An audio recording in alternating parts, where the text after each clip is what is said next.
Hello, hello, and welcome to another episode of Truth Wanted, the call-in show every Friday night where we want to know what you believe and why. Start calling us in with your supernatural claims or religious beliefs, because tonight, as with every week, we have a very special guest, and tonight we have someone who is no stranger to taking calls from people on the internet, Arden of Eden. Hello, Arden. Hey, Puck. Thanks for having me. I'm excited. This is my first time on Truth Wanted, so I'm, That I'm that pumped. buzz never goes away. My first time on Truth Wanted was last October, and I'm still like, I can't believe I'm doing these shows. It's so much fun. And Definitely. speaking of shows, you're no stranger to doing shows. What are you? What's your big project right now? So right now, my good friend Katie Montgomery, who I think has been on Truth Wanted before, she and I started a call-in show a little over a month ago, close to 2 months ago now, actually, called the Transatlantic Call-in Show, where we take calls on issues that are anything and everything related to being trans or trans issues. Those questions that are maybe uncomfortable for people to ask their trans friends or peers or whoever, or maybe people who think that trans people have an obligation to disclose their trans status to someone who they could potentially be dating. Any of those controversial topics related to trans issues, we take calls on that. And I think it's fantastic that there is a forum for that. I've said this before, and I'll say it again. I wish that there didn't have to be, but I'm glad that there are people who are willing to be standard bearers and to take those calls. Which leads us to what I wanted to talk about today, which is how to have those difficult conversations when you do have the questions. You're well-meaning, just underinformed, and don't know where to start. Now, one quick answer would be you do some research on your own and quote unquote Google it. The problem is there's a lot of misinformation out there. Yeah, I think there's misinformation out there, and sometimes you don't even always know exactly what to Google. Like you might not even know necessarily what string of keywords is going to get you the answer that you're kind of searching for. Whereas if you have a person, maybe you can stumble through not wording it correctly or not understanding something exactly. But if you can get that core idea through to them, you can usually get to the kind of answer you're looking for. So No, yeah. and I think that's great that they are out there. But the one of the difficulties is that you go on somewhere like Twitter, you go on somewhere like Facebook, and you see that we're about halfway into these conversations already, and it it seems like a hostile battleground sometimes. And to be frank, sometimes it should be when people need to stand their ground and say no, this is what's what. But it also seems to create an air, at least to some people, that I'm not even allowed to ask questions. If I have a well-intentioned question about this, I'm going to be put in the camp of the phobics. So what would you say to those people, and how can we have some meaningful outreach to them? Well, I mean, first, I think if, a substantial number of people are calling you transphobic or homophobic when you're just asking questions, Mm. maybe consider the fact that your question is inherently transphobic in some capacity. Maybe you're projecting some sort of prejudice through that question. But assume in good faith, um, I think a really good way to do it is to kind of try to preamble a little bit, like explain to the person that I respect you as a human. I like really am coming at this from a place of wanting knowledge, not from wanting to confirm biases. I don't want to get you trapped in a gotcha. I genuinely have a question that I want answered. I think most trans people, at least the ones that I've spoken to, and as a trans person, I think I'm pretty plugged into the community. I think most of us are willing to answer questions when the interlocutor is approaching us in good faith. I think the issue is just that a lot of the times with these conversations, when people are just asking questions, the questions are inherently kind of demeaning on some level.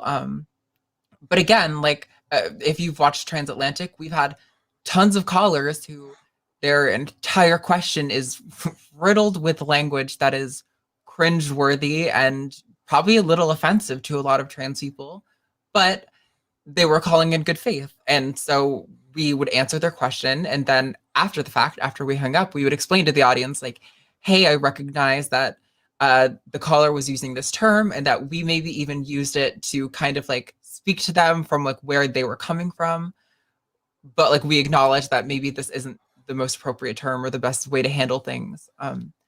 So yeah, I think there's a level of just like respecting someone, establishing that you respect someone's humanity before diving into what could be a potentially hurtful question. Yeah, because I see this happen on our Facebook groups and on our Discord.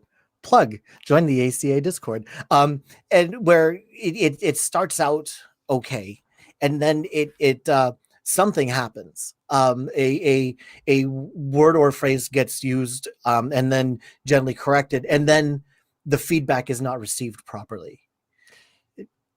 Sure. Yeah. So Or sorry, go on. No. So these conversations are difficult enough to have already, and it takes some courage to go out there and have from both sides, I would say, to have the courage to be willing to answer the questions and then be brave enough to come up with these questions to ask. But what are some, you said preambling, but how can you make sure that in conversation as it continues that you're not, say, burning out your interlocutor or starting to step on lines you shouldn't?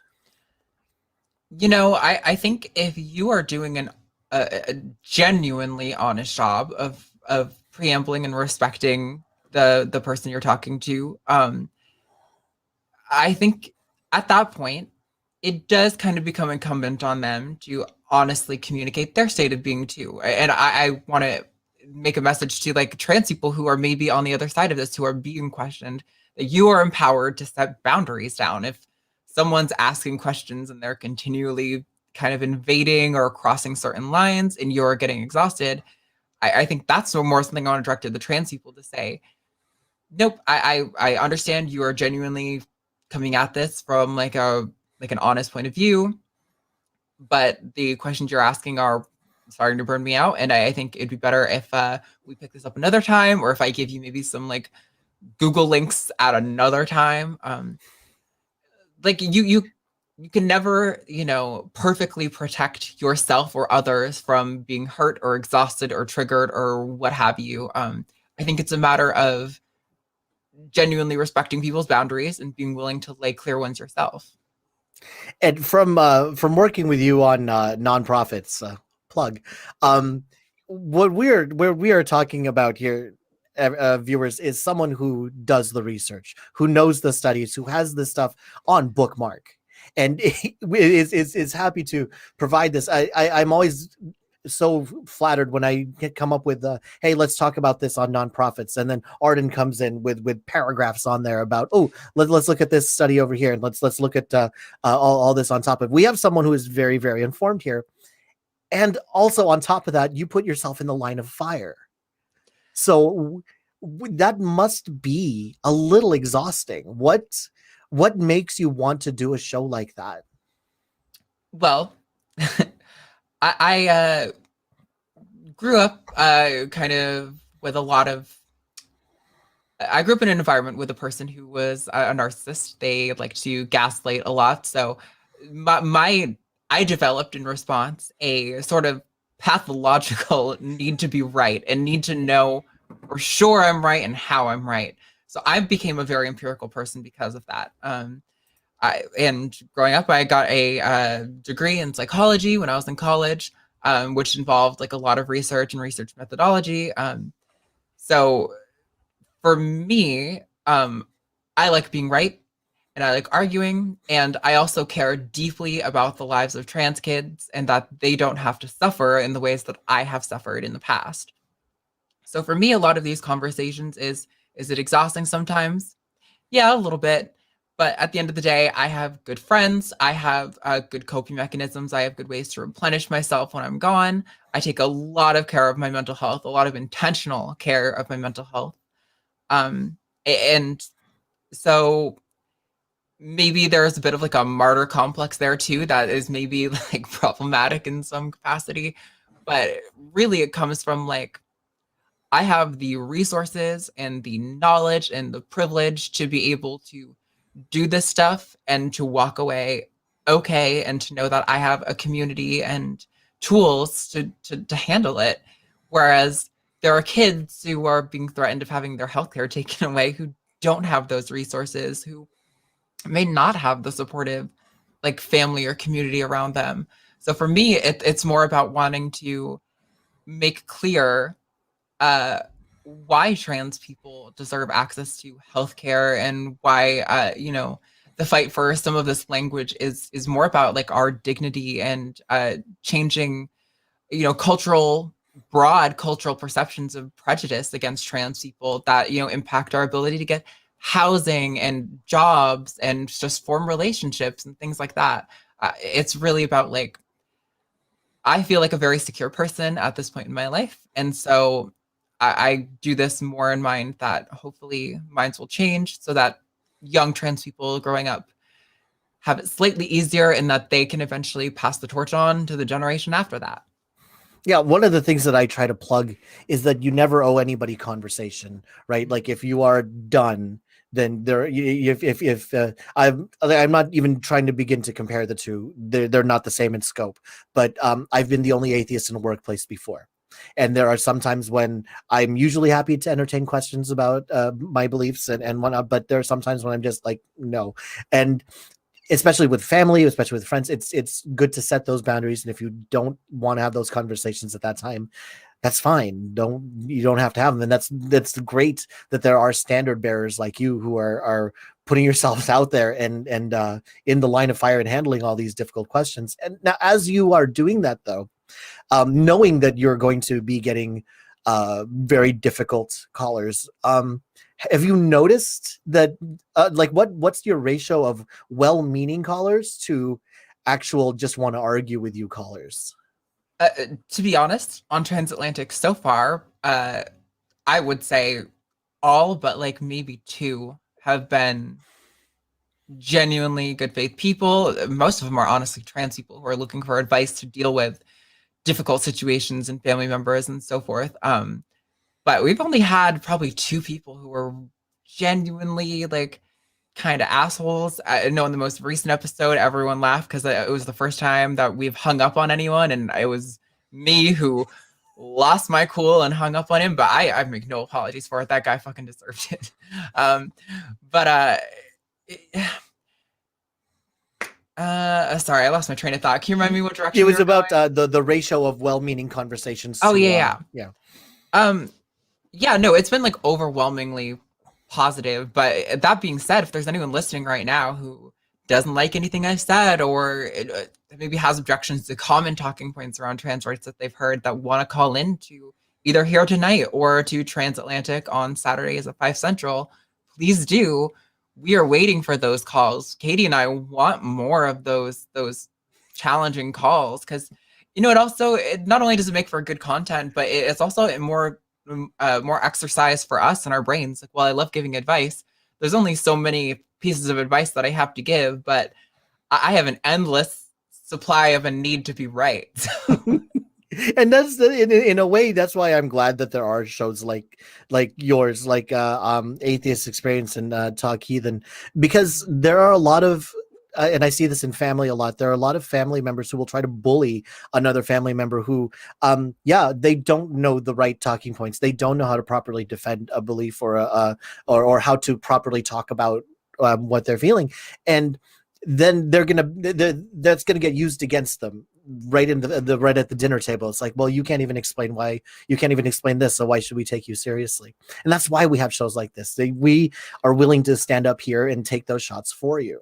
And we will, one thing that we do is, of course, answer those questions, but also we're here giving you the ammunition. We're here saying, here's ways that you can talk. But let's talk to a different group of people for a second, really quick. And instead of going from the internet, let's take this like personal. Okay. How do you even, what's the proper way? And is it just plain improper to take someone that in real life who has, like, for me, I'm atheist, for you, you're trans, what's the proper way to begin asking them questions that you might be curious about? I mean, I really think it's along the same lines. Like, I love intellectual conversations. I love hashing out like what really is, and like, and working through objections and things like that. I find that stuff entertaining and enjoyable, because it makes me feel like I've gotten closer to the truth. And the next time I'm in like a debate with someone, I feel like I have a stronger position or whatever to base off of. Um, like my family growing up, my environment was all very religious. They are not interested in debating whether or not it's reasonable to believe in a god or gods. Uh, but I think even to that end, I have had conversations with people, after like in college and in like relationships and dating and things like that, who have been more interested in those conversations. And I think that's really interesting. I think if you feel convinced of your position and you have done work to be secure internally, to know that your self-worth is coming from within, like your self-worth isn't coming from whether or not you convince this person or whether or not they convince you, um, then I think as long as they respect you, there is always room for having these conversations, or at least there should be.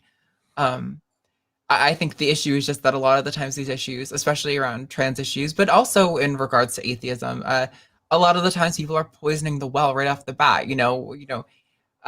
Whether you're saying men choose to identify as women, or whether you're saying like, how do you even have meaning in your life? Like, you're kind of kicking off the conversation with the assumption that I am this like terrible creature from like the depths of darkness. It's uh, if you approach me with like, I genuinely have an honest conversation here that I want to start because I want to either be more respectful of you if like your position is genuinely the true one, that like it's genuinely a true position, or nope, I lost my train of thought again. I'm sorry, I'm all over the place tonight. No, it's fine, and this is a conversation that's so big. We could spend an entire hour and a half talking about this only. We are getting a number of calls, and I'm very happy to see that. Oh, And good, please, good. if you do have anything that you want to talk about, or if you have that someone who always had the questions that you don't know how to answer, we're the people to send them to. Give them our phone number, get them in the chat, and we'll get this going. The queue's starting to fill up. This is going to be a good show. Okay, so you use the phrase there, choose, right? And don't I recall that you just had a debate recently where a good chunk of it was around the word choose, and By golly, I did. and never mind the actual debate itself, which if people want to watch, it's a good one. It's a corker. But it's these little things where you're keen to it, you're aware of these words, these dog whistles, whereas someone like me, it might just be that's just the word that we use. So how do I start to be more aware of saying something and knowing how insensitive that it might be, and then learning how to correct that? See, I think that the wrong approach is to try to preemptively guess what words are offensive and what words aren't offensive. I think the right method is to realize that being wrong isn't a bad thing, and that making an apology doesn't hurt your reputation. If anything, it should bolster it. If someone says, "Hey, like saying men choose to be women is like, first of all, misgendering trans people, and it's a misunderstanding of what it means to be trans. Being trans isn't something someone has a choice over." Uh, so in that case, I think it would be good for the person who said that to say, if they want to stick by that position, that's fine. They're entitled to do so. They don't owe anyone an apology.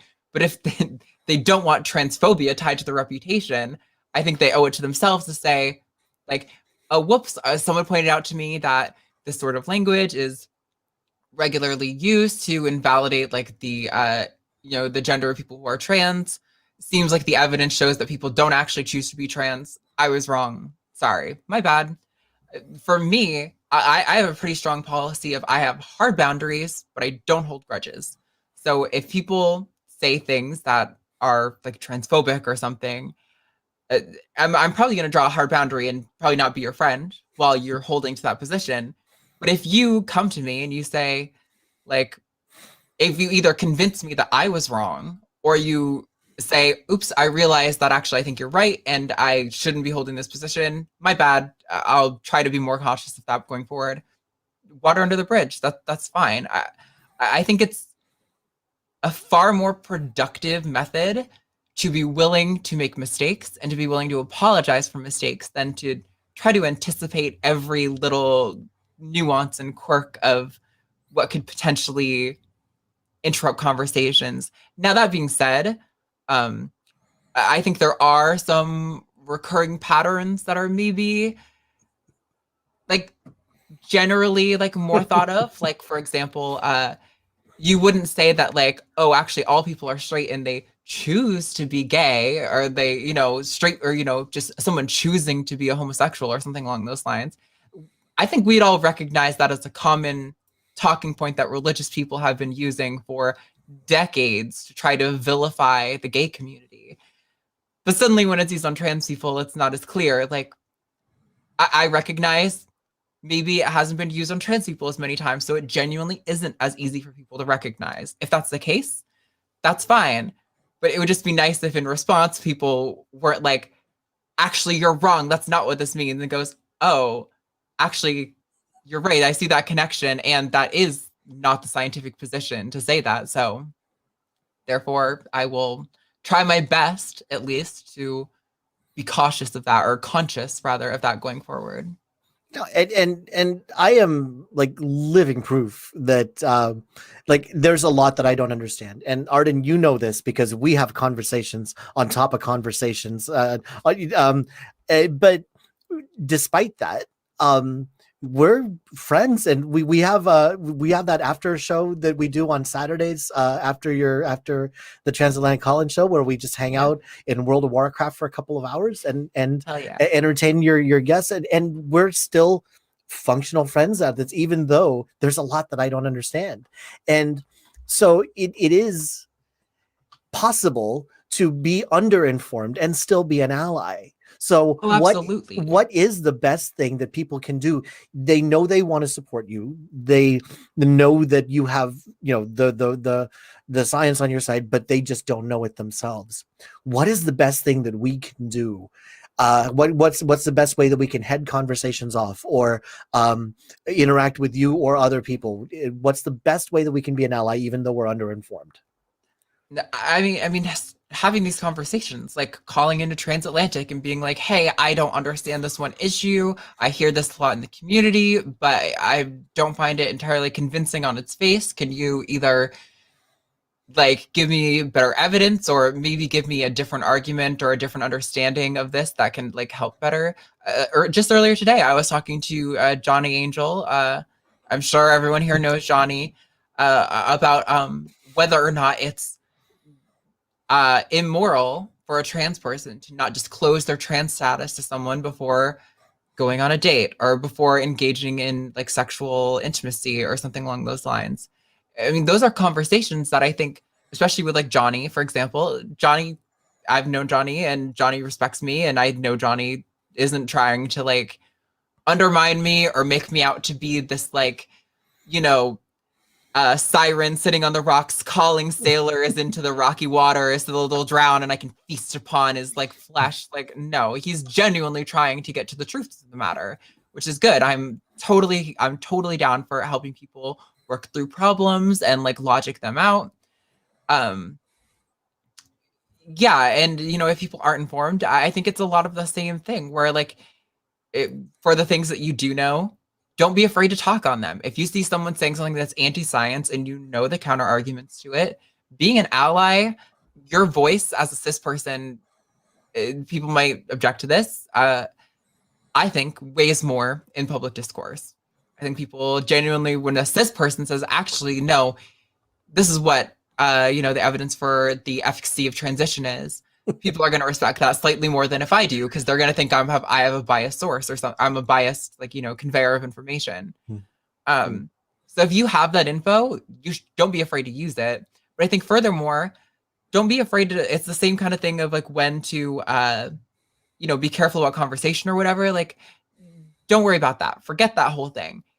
Barrel forward, and if you make a mistake, just don't be afraid to correct it. I think that's a much healthier perspective, and you're going to get to the truth a lot faster that way.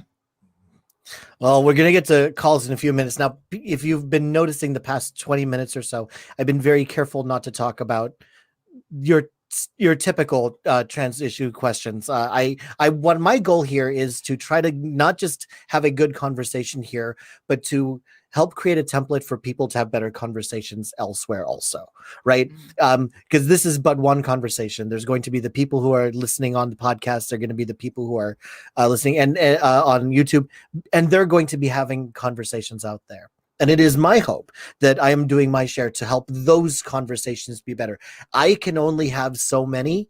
You can have many more than I can. And if we can help you have better conversations, then we are doing our job. Arden, what's your last thought on that? And then we'll get some announcements and we'll take calls. Yeah, no, I'm right there with you. I think sometimes I'm careful about the phrase better conversations, because sometimes that means being overly charitable to people who don't deserve it. At the end of the day, I want a change in minds broadly, and sometimes, unfortunately, I think that means having a call where I lay out a bunch of evidence and make a caller kind of feel bad about themselves a little bit, and then hang up on him, and then we should talk him after the fact because he was spreading, anti-trans like propaganda that's not based in fact or science or anything. And I think sometimes that's part of having better conversations, because if someone is spreading anti-trans conspiracy at a time where, trans healthcare is being taken away from minors and it's being giving them these internationally recognized best medical practice is being portrayed by legislators as child abuse, that position needs to be called out, and that person needs to feel embarrassed to hold that position, because that position is actively harming children and ruining the lives of like minors. So I think with that in mind, generally I do want to be charitable and have conversation, but I think it's just good to keep in mind that sometimes that's not always the best course of action, and there are different methods that are effective in different situations. Right. Well, let's start having those conversations. But first, Oh, I right. did want to say that this show thrives on the donations of volunteers like you. One fantastic way to do it is through our Patreon. That's patreon.com/truth wanted. And every week we will call out our very special patron of the week. And this week is no exception. So if I could have a drum roll, please, we will announce the patron of the week. It's more fun with an actual drum roll. Don Nelson. Don, thank you very much for being a patron of the show. This could be you. Go ahead and go to our Patreon and go ahead and donate and help us out. Okay, Arden, are you ready for this? Yeah. Wait, isn't there a thing you wanted to do after the patron of the week? Wow, that's really embarrassing that I forgot. So Yikes. today's a very special day that, of course, Arden had to remind me of, and now I'm really embarrassed. But today is my 10-year wedding anniversary. Mrs. Puck and I have been married for 10 years. Oh, thank you guys very much. Sorry to roast you on you absolutely had to roast me, and for a while there I was like, wait, what am I forgetting? There's so much on the host responsibilities. I'm looking at the notes I'm supposed to talk about later. I'm supposed to talk about all the other stuff on there. We'll get there. Yeah. Okay, but let's see. We got a call here, and I want to take this one. Let's see. Lucas from Texas. How you doing? Hello, Lucas. Hello? Hello, Lucas. You had a question Hello? for Arden. Oh, yeah. Hey, it didn't beep. It beeped after you said my name. Hey, man, I was listening to y'all the whole time. Congratulations and happy anniversary to you. Thank you. I'm glad I remembered. You're welcome. And also, yeah, and also, I just want to put this out there before I ask Arden the question. I've called a few times in the past couple of months, and I noticed when I called, there's a little bit of a delay on the phone, and I would accidentally interrupt y'all when y'all were speaking. So if I do that, it's not intentional. I just want to say that right now. So. Okay. What's the question? Okay, cool. Okay, cool. So, no, Arden, I specifically wanted to talk to you. I've seen a few clips from the Transatlantic show, but I never caught in there. I wanted to, but I just saw that you were going to be on Truth One tonight. I'm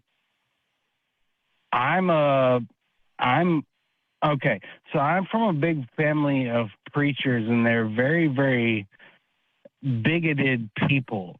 As far as the transgender thing, I was raised and taught that anything LGBT was just evil and bad.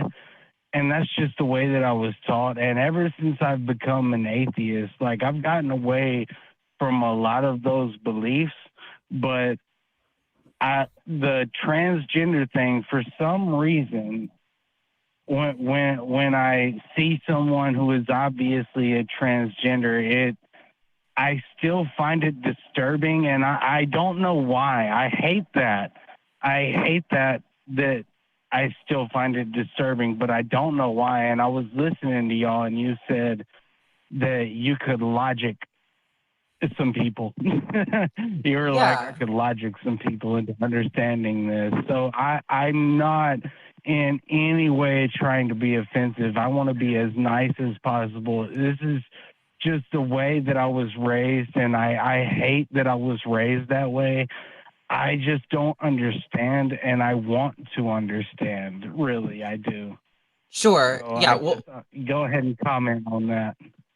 first of all, you can't hurt my feelings. So I care more about clarity. So getting right to the root of the problem, and I think you delivered that. So great.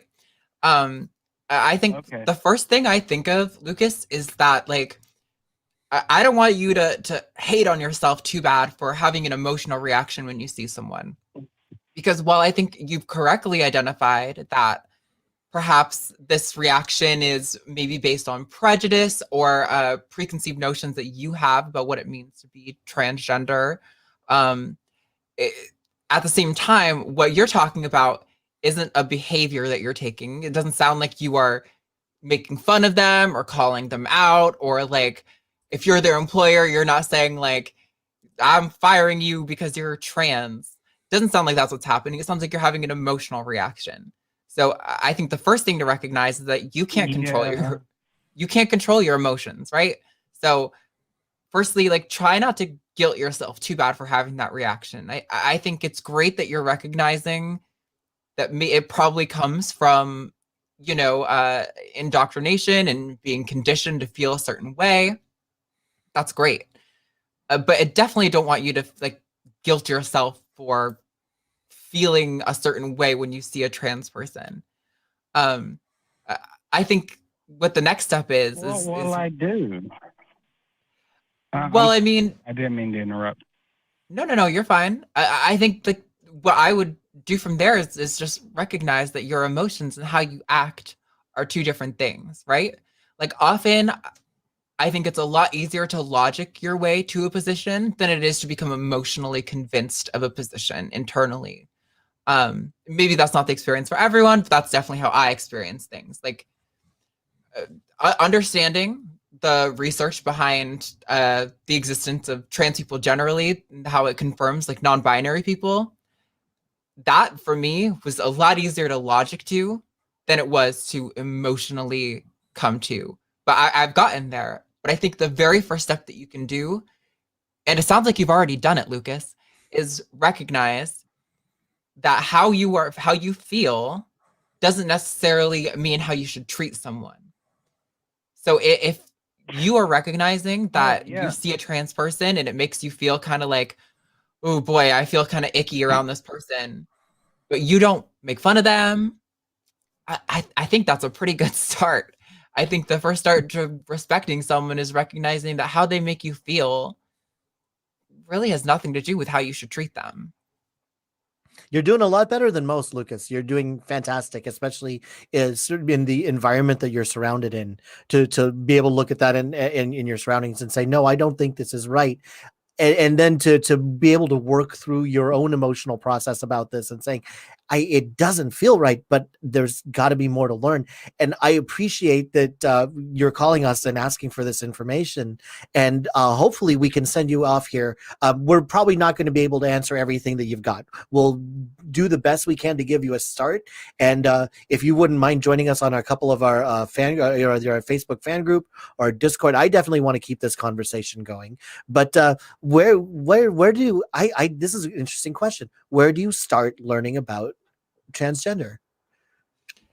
there's so much there's so many resources on YouTube. I think for me, I love reading. I don't know what you like to do, Lucas, but like one thing that really helped me when I was first learning that I was, well, this was when I was first learning when I was trans, but it was when I realized that I had no choice in being trans, that I had to transition because I was trans, whether I liked it or not. But I hated myself because I believed the same things that you do, Lucas.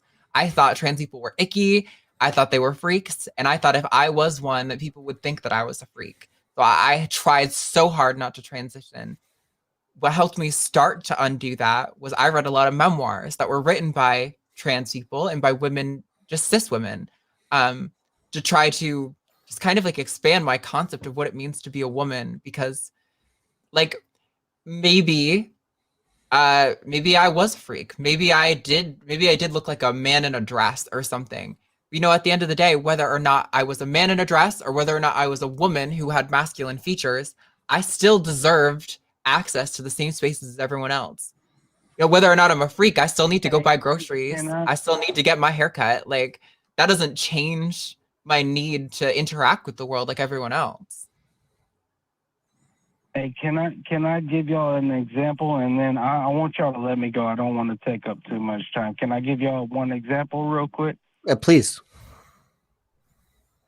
It was a few weeks ago. My sister-in-law was talking to my mom in the kitchen this one morning, and she was like, I saw one of these trannies at the grocery store, and the way she was talking about it was just so cringy and just so bigoted, and I cringed inside so hard, thinking, holy shit, I'm a part of this fucking family.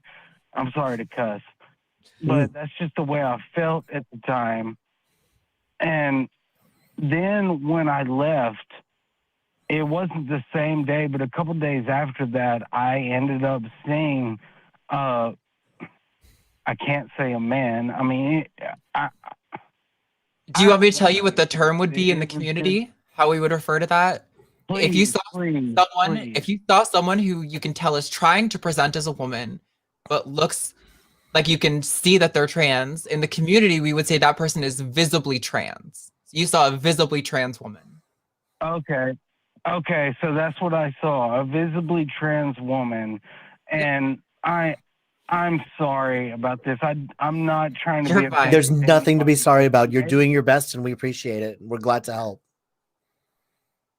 Okay, thank you. It at the time when I saw it, it gave me a cringy feeling inside, and I noticed it when I saw it, and I stopped. I was at the grocery store getting stuff, and then I paused, like, in the middle of me getting stuff, and I just thought to myself, like, this is a bad thing that I'm cringing over this, but I don't understand why it's a bad thing. Man, I don't. I mean, in my I'm perspective, you're having to undo. Taking this into consideration. You're having to undo a lot of the environment that you grew up in, and things that maybe even if it wasn't explicitly taught to you, things and cues that you've picked up. And that's not something you can just flick off like a switch. It's going to stay with you. And like Arden said, it's, having that reaction, having that instinctive reaction at first, this is, you know better than to act on that. And that's what's making you better than most in dealing with this. And we're very happy to hear that. Don't feel bad that you're not perfect yet. You can't just switch this off. It's going to take time, and you're taking those steps to getting there. Yeah. And if you have any other questions, Lucas, please do call into Transatlantic. Like Katie and I that is the whole reason we developed that show, is we want there to be a resource for people who don't know. Well, of course, it's fun to have the people I hang up on. It's also nice to have people who, don't maybe necessarily know how to talk about trans people or trans issues, and who want to be informed. That's something we love to address on the show. So if you have any more questions, please do call in. Yeah, they also have a very robust Discord over there, but I'll let Arden do all the plugging for that. Lucas, thank you very much. Did you have? Go ahead and get off the line. So, Okay. unless you got something to say. Please keep in touch with us. You can email, and I'll definitely get it. And if you have anything that you'd want to pass on to Arden through email, if I get it, I can make sure that Arden gets it also. Get in touch with our Discord, because there's a lot of people in there who would love to continue having a conversation with you. This isn't the first time you've called the show, and there were a lot of people who are curious as to how you're doing. So please keep up the communication. Call back in the show if you want to, and Arden just extended the invitation for you to call her show on Saturdays. Please keep the conversations going and keep up the good hard work that you've been doing. Yeah. Thanks, Lucas. Okay, thank you guys. I appreciate it. Good night. Thank you. Bye. I do want to really quickly just Yeah. say, after giving him the right language, he also said, I saw it. Oh. No hard feelings, Lucas. Not trying to harp on you. I don't think you meant anything malicious by it. This is just standard practice. I usually will make corrections after. He seemed like he wanted that one in the moment, but usually I make corrections after calls. Typically, it's better to say I saw, if you don't want to gender them, I saw them. That's I realize that they them is something that a lot of people are still adapting to. Totally cool. It's good to get in practice, especially when you're talking about someone in the hypothetical. It's an even better time to get in the practice because there's no one present to have their feelings hurt. Yeah. And Lucas, I know you're not on the line, but I hope you're still listening, because I just got a note saying that you are getting a lot of support in our chat. So oh, yay. that's awesome. one. Thank you so much for the call, and thank you very much for keeping us informed on how things are going for you. Call back anytime. We'd love to hear about what's going on. Yeah. Okay. So we took that call. Let's say this is one that we saw in the queue earlier. All and right. wow, we both get to this. This rarely happens here on the show, but it appears that we have an apologist on here. So Paul from England, how are you doing tonight? Hi, what did you want to talk about? About the fact that atheism appears to have a sort of burden of proof and an argument for God's existence. Okay, let's start with why you believe we have a burden of proof. Well, there are two forms of atheism. I called into the atheist experience a few weeks ago, but unfortunately I got cut off. Now, atheism usually is defined as the lack of belief in a God, or maybe that a person is an atheist if and only if they are not convinced of any arguments for God's existence. Do you reckon these definitions are fair? Arden, where are you on this? What kind I'm of going to repeat it atheist? back to you to make sure I understand correctly, but you said that you believe that atheism is either a lack of beliefs in gods or I mean, that if that's the one you said, I think that's the one I heard you end with. That's the one that I would consider myself. I'm not convinced, therefore I lack belief. Yeah, I would say that I'm in a similar boat, that I am not been presented with convincing evidence to conclude that there is a God. Well, there is a difference between an atheist prior to evidence and after viewing supposed evidence, at least. An implicit atheist would be someone or like a rock or a newborn baby, a subject which has not yet viewed evidence, or at least isn't capable of processing evidence, and is just by default lacking belief in a God because it hasn't really had the opportunity or doesn't have the capability of viewing the evidence. But the both of you, I would assume, are explicit atheists. In other words, you've already viewed people attempting to provide evidence, and you decided that the evidence that you've seen isn't compelling and doesn't work for whatever reason. So you remain lacking belief in a God such gods. Is this fair? Yeah, actually, that was really close. So we'll go with that. Okay, so if explicit atheism entails lacking belief in God after viewing evidence, that means that explicit atheism involves the belief or the claim that the arguments that you've seen don't work, essentially. You must have seen the Kalam at this point. You must have seen many different arguments.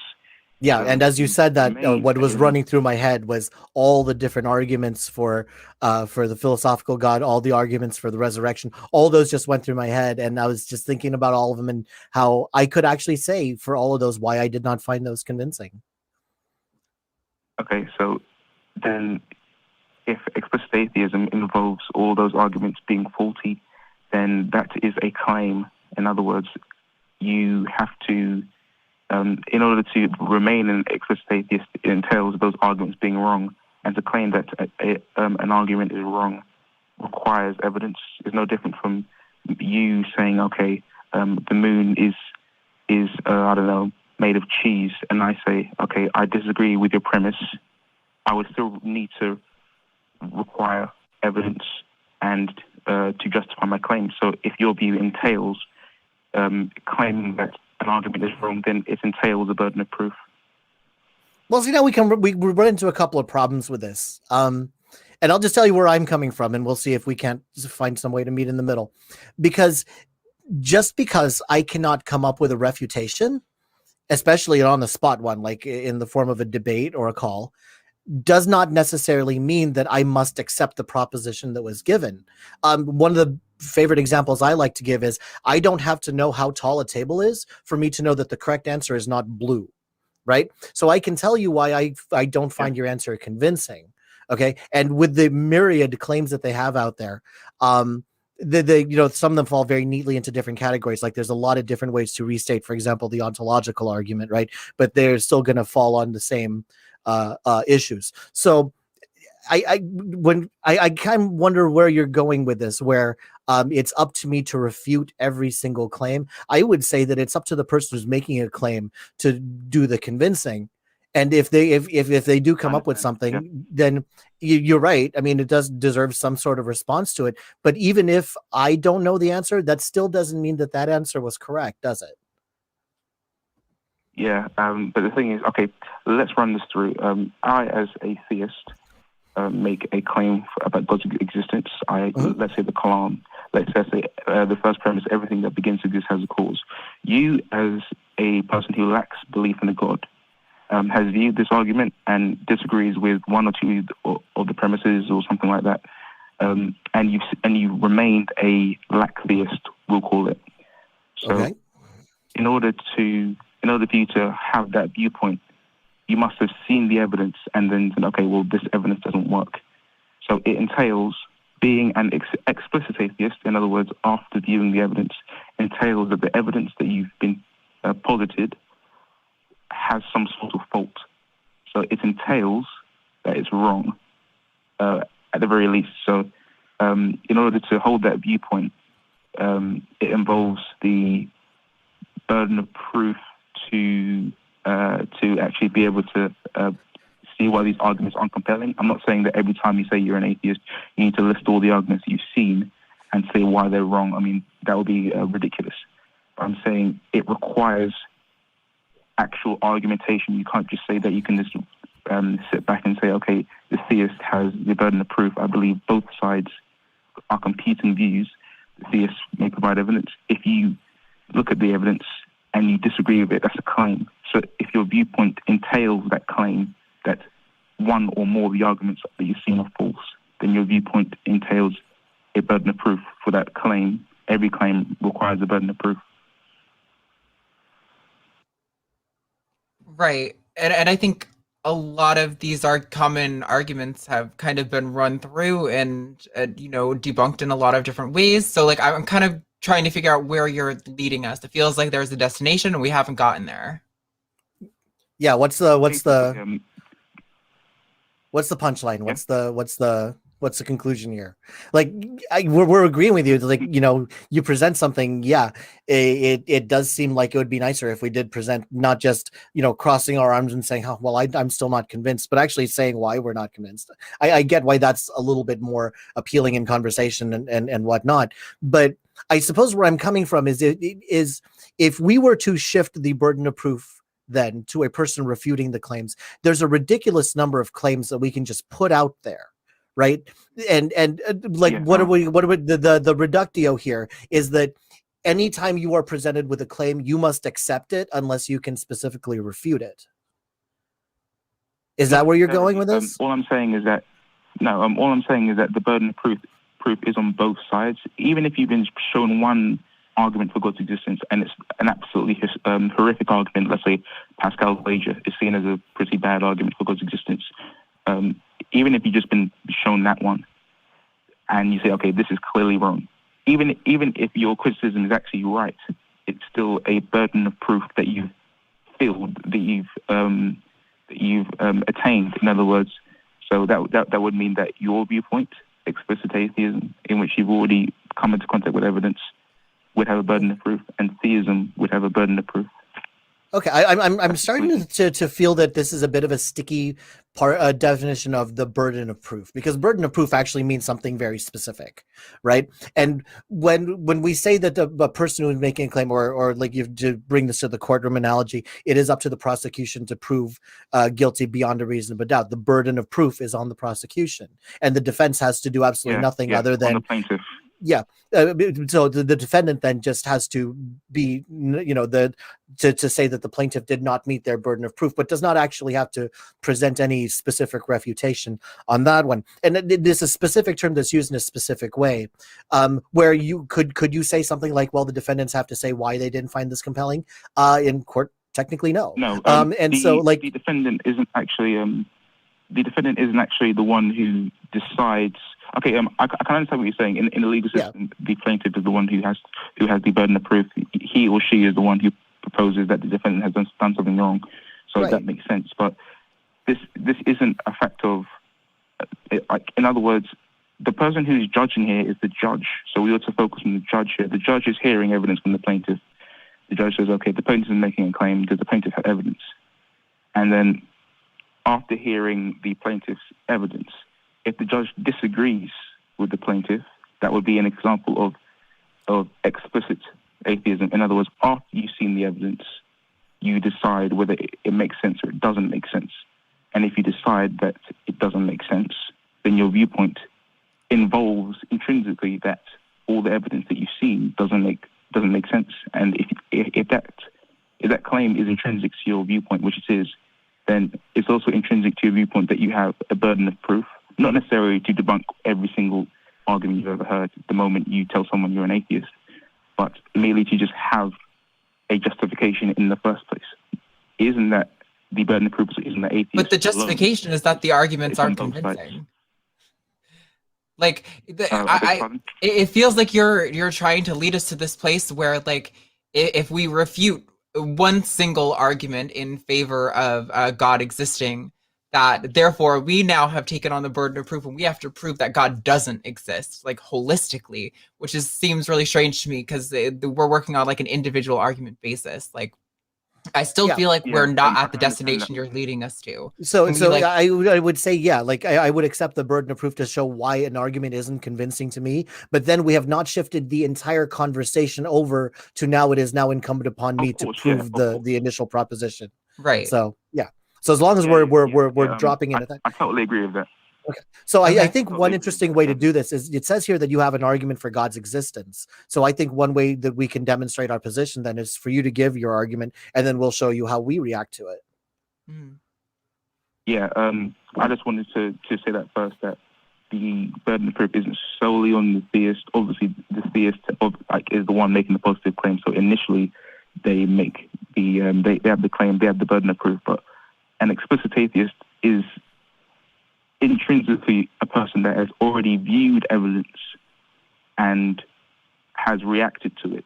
So once you react to the evidence, if the evidence works, then you no longer have a lack of reasons to be a theist. And if it doesn't work, then you remain a lack theist. The only atheists that are, let's say, safe from this rule, I suppose, would be like rocks or babies that can't. Anybody who has not been presented with an argument for the existence of God. Right. I get where you're going with that. Yeah. Let's just get to your argument. Yeah, that's what I'm interested in. Let's get to the meat. Okay. So basically, firstly, to do this argument, you have to. The first premise is essentially just the PSR. It's that everything that exists has some sort of reason, not necessarily that we have to know the reason, but some sort of reason or explanation as to why it's there. This is the bedrock of philosophy and of science. And, not even like God can explain, can evade this. Even God would require a sort of reason or explanation for his existence. So that's the first premise. Would you agree with that? I don't think so, but tentatively, let's move on to the next one. Yeah. Okay. Well, the second premise, more or less, I'm doing these premises off the top of my head. So it would be that basically that reality as a whole, not merely just this universe, but the entirety of reality exists and is either necessary. In other words, it explains itself. It explains its own existence, or it's dependent upon something else. So, in other words, contingent. So this is a dichotomy. Obviously, it has to be one of the two. The problem is the universe or reality can't be necessary because there are many different ways that reality could have been. For example, if you look at the most accepted version of the way people view reality, we'll look at the Big Bang models. There are multiple models that follow the laws that we have in science from different physicists.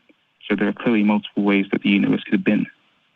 And since there are multiple ways that the universe could have been, which is at least a part of all reality, then you have, in order to say it's necessary, you run into the problem of the fact that it could have been different. And necessary things could have never been different. They are their own explanation, and they are the way that they are, and they couldn't have been any other way. Okay, so let's take a pause here. Let's take a pause here. Arden, looked like you had something to say, and if you don't, I do. I was just gonna say, so you're essentially saying, why is there something rather than nothing? Is that basically some of this premise? Or there has to be something or nothing, or there's nothing, basically?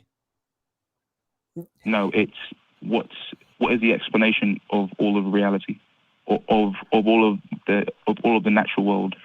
How is that different from what I just said?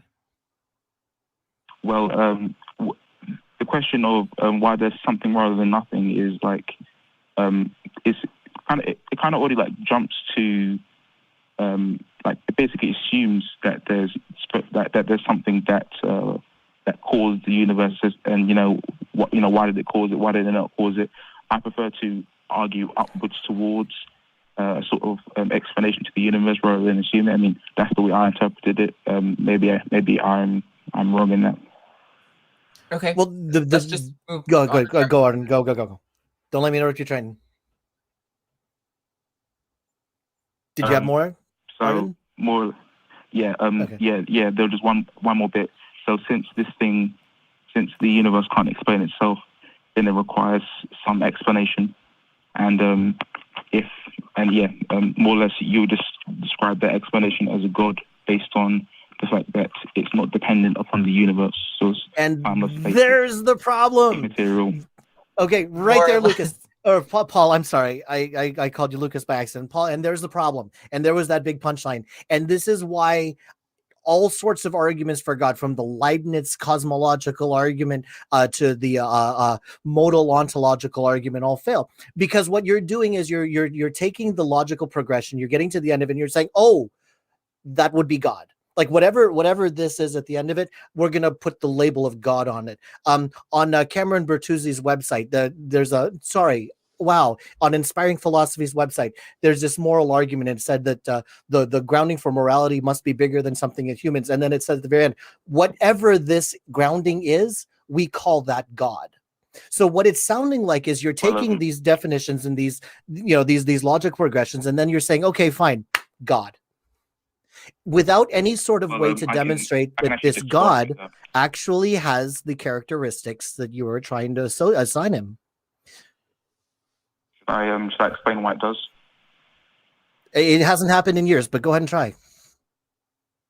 Well, considering the entirety of reality would be based upon this thing, the entirety of the natural world, at least, so nature, so just like the universe or maybe multiverses or whatever. Since we are kind of talking about things that we haven't really searched and gotten to, we can say at the very least that this thing would not rely on time, space, matter, or No. energy. We Why? can't say that. We cannot say something like, we don't know anything about this, therefore we can go ahead and make some assumptions about it. You either don't know anything about it, or you do know something about it. That's And a if bit you of a do know straw man. something about it, it's going to require some sort of demonstration. We're not just going to take it as, well, it must have these properties. Actually demonstrate that there is something that has these properties, and then we'll talk. Yeah, I understand. Yeah, that wasn't exactly what I said. I said we haven't gone. Basically, what I meant was we haven't quite gone beyond our observable universe. Okay. And so, since we haven't done that, forgive me, we got to start taking this one question at a time, because otherwise it's going to go into rabbit holes. But if we haven't even done that, why would we put any more coats on that particular coat rack? Like, let's get this first, because you're talking to a pragmatist here who, I don't want to build the next level of the house until this level is nicely built. We got the foundation for this, then we can start building on the next level. Okay, because what's the next level after this? Well, if this God is real, then it must be Christianity, and if it's Christianity, then it must be Calvinism, and then you're going to start building these layers and layers and layers when you haven't even gotten that foundation. Demonstrate that the God that you're thinking about has the properties that you say it does. Okay, yeah, I was in the middle of doing that. At the very least, we can say that reality contains the universe, and the universe is time, space, matter, and energy. So okay, do you see that you're not actually? We're asking a very specific question here. This thing that you're talking about, that is the foundation of your belief of whatever you're putting God on, demonstrate that actually has the qualities that you are saying it has, not just through logical argumentation, but actually demonstrating that what you think is doing it is doing it. Yeah, I'm arguing for a thing that's timeless, spaces, and immaterial. In order for me to do that, I need to explain that the entire reality is that the entirety of reality is dependent upon this thing, and at the very least, we know that the universe is in reality. And since the universe is time, space, matter, and energy, I'm justified in saying that this thing is timeless, spaceless. Again, I could grant all that, and we still have no idea that what you are talking about has the property of timeless. How do we test timelessness? How do we determine that what you're thinking of has the property timeless? I don't want you to think that it seems like we're coming up on an impasse here, and it's about 20 minutes into the call. I hope that we at least have shown you that based on your first part of the conversation, that we are not just shrugging this off. We are telling you exactly why we do not find this argument convincing. So yeah, I agree with you on that first point, where we can't just, at least it's not conducive to good conversation to just cross my arms and say, I don't buy it. But we're telling you, like, using an argument here, we can actually tell you why it's not convincing to us. Now, are we right? I don't know. I understand that. Are you right? I don't know. I can explain why. Then I'll explain why it's personal. Then on top of all that, which pushes it even closer to God. I'm going to let you give your argument for personal, but then we're going to have to take this somewhere else. If you would like to interact with us on our Discord, please do so, because there's a lot of people who like to have these philosophical conversations. Philosophy is my weak point, so you're kind of jabbing me right where it counts right now. But give this, and then we'll give it why, and then we're going to have to call it a night, because we do have other calls we need to get to. Why is this God personal? If I was to, considering the fact that this thing would be necessary because it grounds all of contingent reality. If it wasn't necessary, then the universe would be eternal. But the fact that the universe isn't eternal. How do you know the universe is right? eternal? Where are you getting this? Where are you getting this? Getting what? That the universe is eternal, is not eternal. Yeah, where are you getting this? Well, because it is dependent upon something else, so it can't exactly precede that thing. So therefore, it must be limited in its past. Oh, the infinite. Okay. Well, going along with that, keep going as to why it's personal and exactly what you mean by personal. By personal, I mean it's capable of free will. It's capable of choice. The reason why that's the case is because there are two options. Either this thing is conscious or it's unconscious. If it's unconscious, then the universe would be eternal. We can see that the universe isn't eternal. There's a gap in time in which this necessary thing exists and the universe does. So the only way that's possible is if this thing essentially... Okay, well... Okay, Arden, you want to take this one? Essentially just made... I don't see how you can assert that these things are linked in any way. Consciousness, lack of consciousness, like it's eternal, but it's also timeless. Like I don't know. These things seem to be in some way like mutually exclusive. But like I don't know. Fuck. No, I get it, and where we're coming from here is you're not presenting a case where we can look at this and say that the evidence is lining up in this way, and the questions that we have are not being addressed in the way that we would need these questions to be addressed. Is that a failing on our part? Maybe. Is it a failing on the? Is it a failing on the case made by the prosecution? Definitely. Okay, but now the problem is if you're going to try to get me to buy into whatever this is, it's going to have to be a case that's convincing to me, and I need to be convinced in a way other than well, it couldn't be this because of some definition. What's this telling me is that we don't have enough adequate understanding of the nature of our universe, and we don't have the language to describe it. And by using the limited kind of language that we have and the limited kind of logic we have, you're thinking too scientifically. Paul, I will absolutely continue this conversation with you in Discord. We got to move on to other things, but hopefully we've let you know that we are not just sitting here and shrugging it off. We are actually taking these arguments to heart, listening to them and engaging with them. I do have to keep this conversation going and keep the show going, but if you would please get in touch with us on our Discord, go in there and keep the conversation going with me. I'm Puck on there. You can find me there pretty much every day. I appreciate the call. This was our very first apologetics call for both of us. So this was a wonderful conversation. We appreciate having it with you. Okay, thanks. Thank you. That was refreshing. That was actually kind of fun.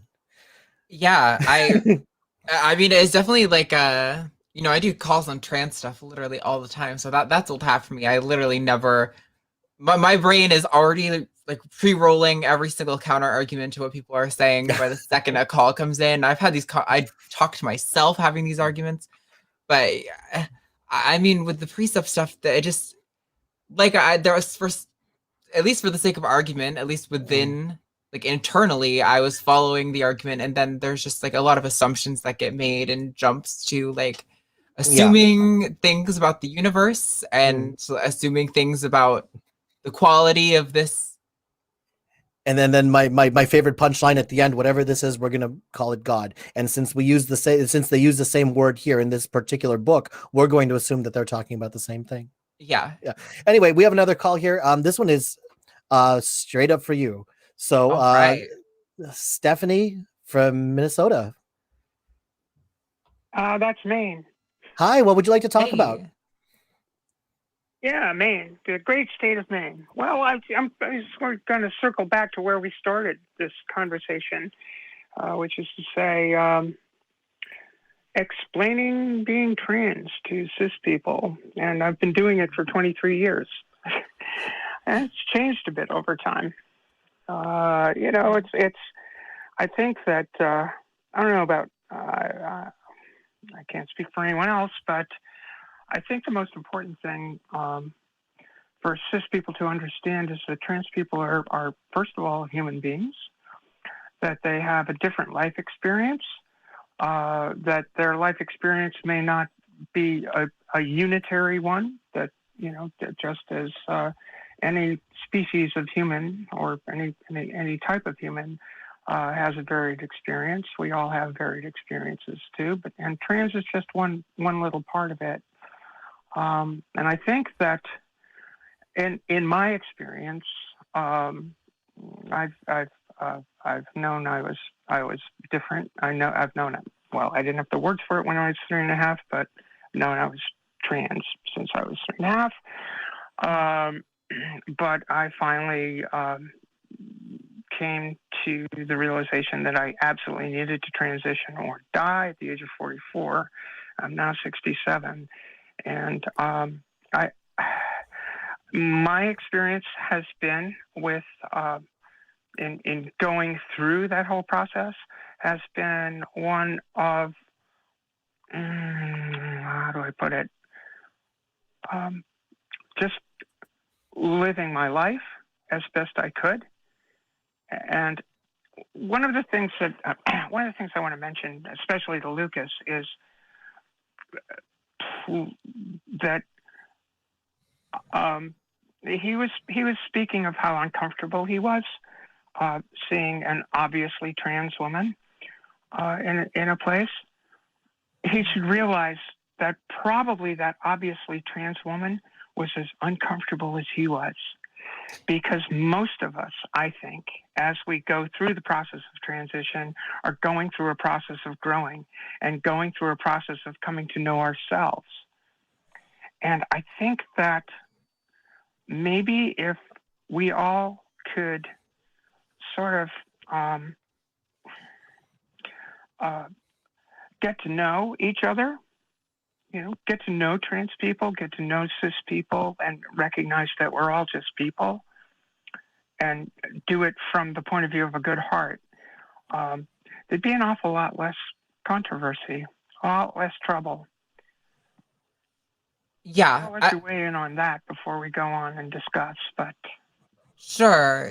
So I totally hear where you're coming from, Stephanie. And on a certain level, I agree with you. And I definitely think what you said about like the trans woman who Lucas saw at the grocery store was probably also very uncomfortable. I just got done talking to Matt for a video for him about how I spent, like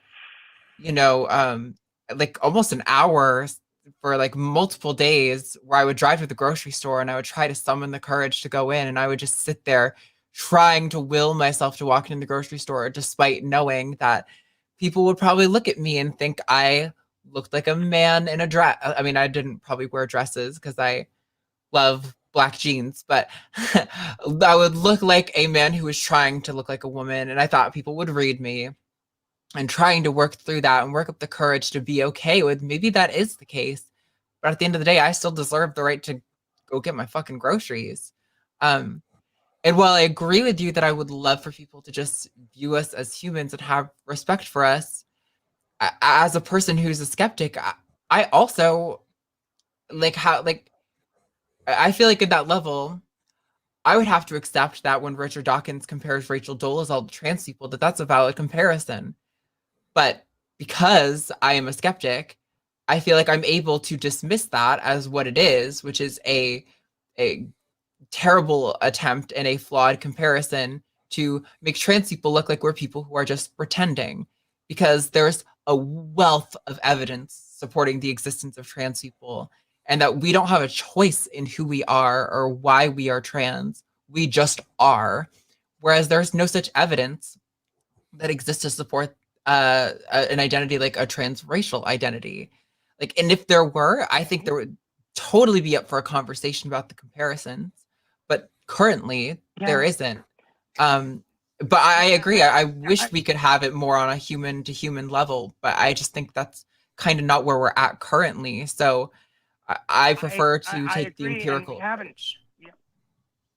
I agree, and we haven't been there for a long time, which is why my emphasis, or at least I was trying to make the emphasis that we're people. And in my private life, in my own life, this is before trans discourse, aside from the sensationalist shit that you saw on TV for forever about trans people being caricatured.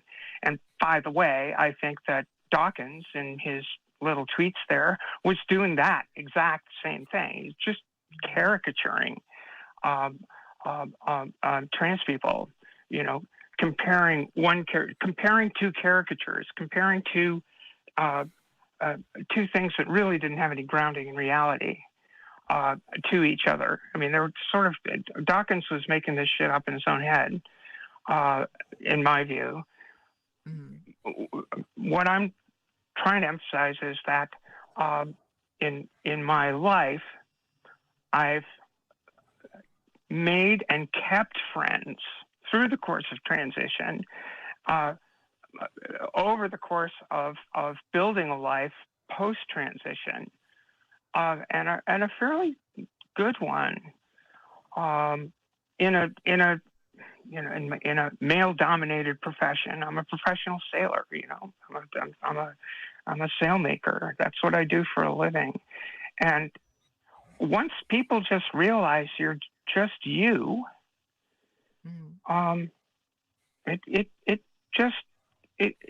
it's not that big a deal. And the problem I find, particularly today, is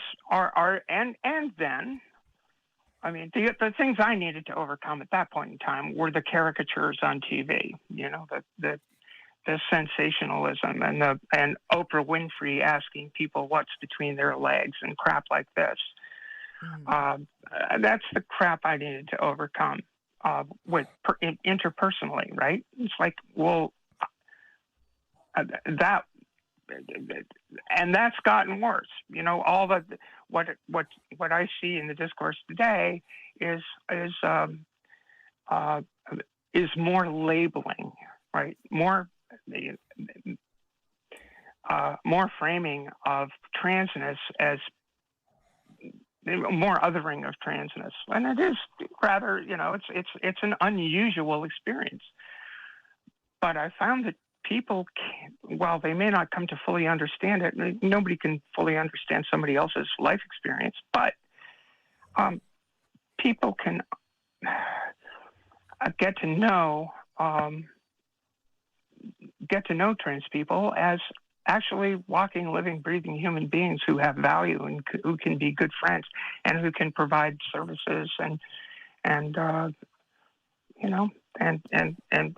be a contributing part of the human race. That's kind of where I'm at. Yeah, I agree with you, Stephanie. I just want to try to convince folks like Paul that don't be too concerned about, not Paul, Lucas. Don't be too concerned about your discomfort, because folks should understand how, discomfort and dysphoria are not that far apart, and the discomfort that trans folk have had to process in their own lives is pretty significant. And if you're uncomfortable with the notion of someone crossing gender boundaries, trust me, so is every trans person who ever walked the face of the planet, because this culture is so insistent on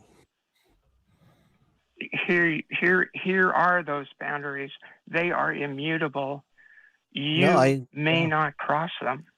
And like, going to what, the big takeaway that I have for this, and I've been just sitting back and listening, because it's like I have no possible way that I can relate to this, but what I'm taking away from this is one of the best things that I can do is just to make any interaction socially just as easy and relaxing and as simple as possible. It's just treat with kindness and treat with wanting to make the other person feel comfortable and safe, and that if that's all you do, you've already gone a great way, I think, in easing but Arden looks like she's disagreeing.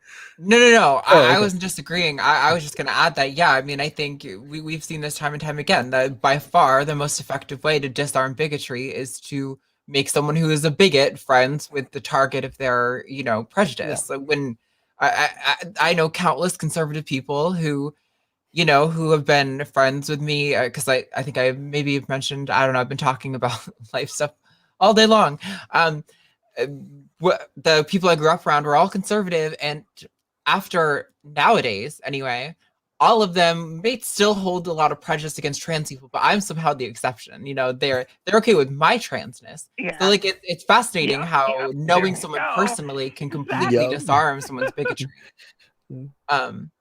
But thank you, Stephanie. I agree. I think it's good to try to connect on that human level and empathize and know someone personally. And I do think that when you work alongside someone who's trans, you're going to realize really quickly that they're just a normal fucking person and that there's nothing about being trans that is particularly interesting besides, the ways that it complicates society, and besides the way that like the sort of systemic oppression that we face. Right.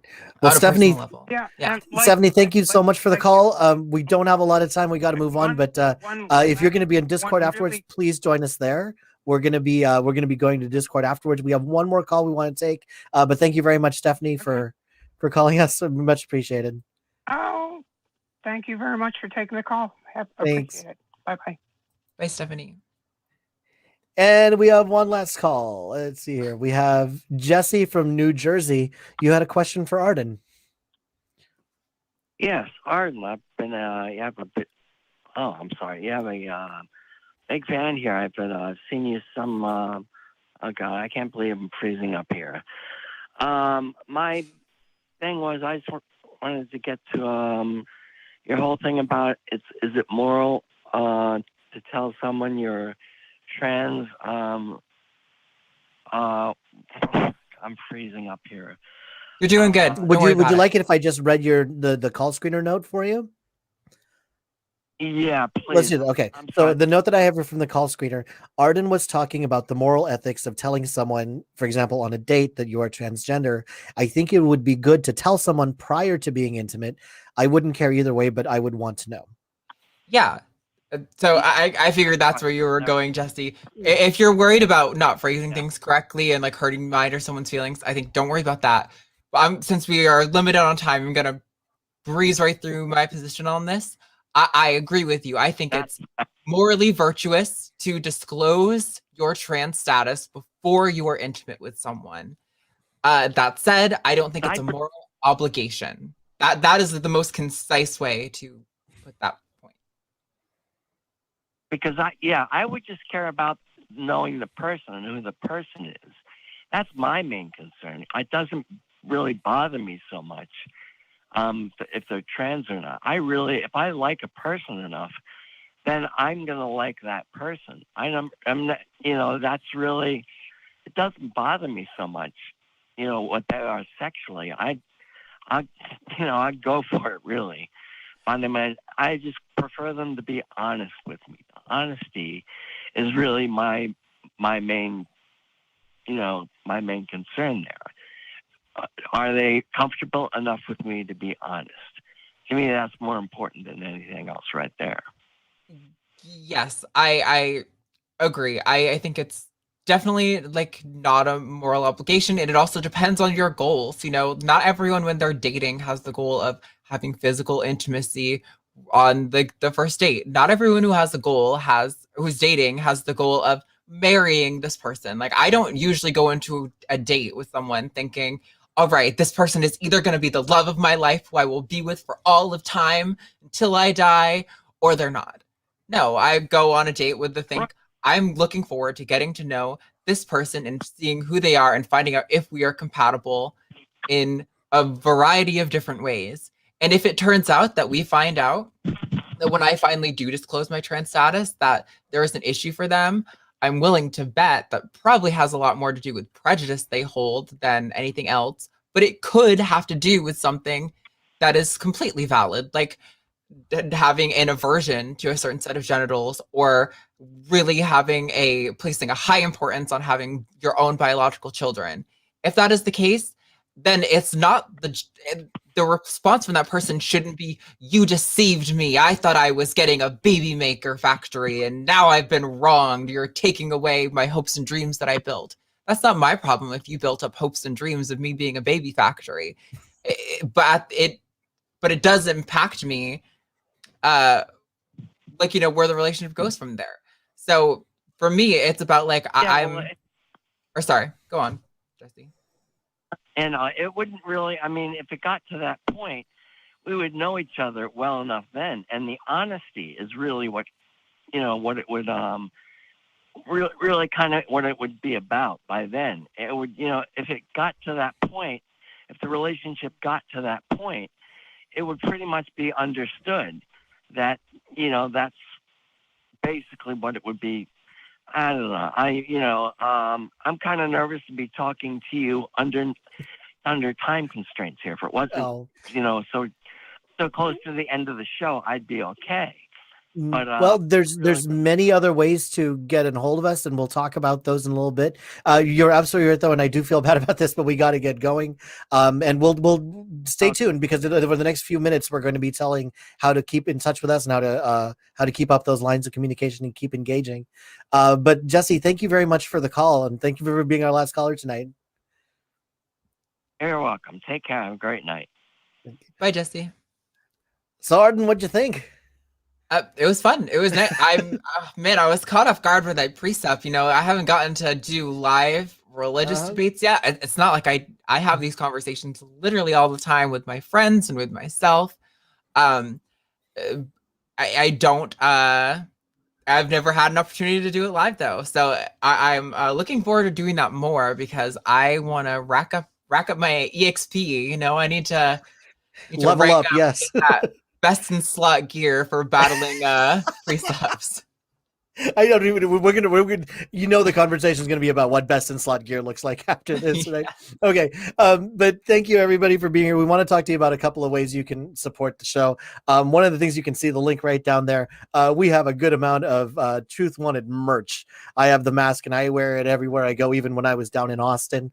It's getting to be hoodie season coming up pretty soon, so hey, time to suit up there. So down there at bit.ly/AN merch.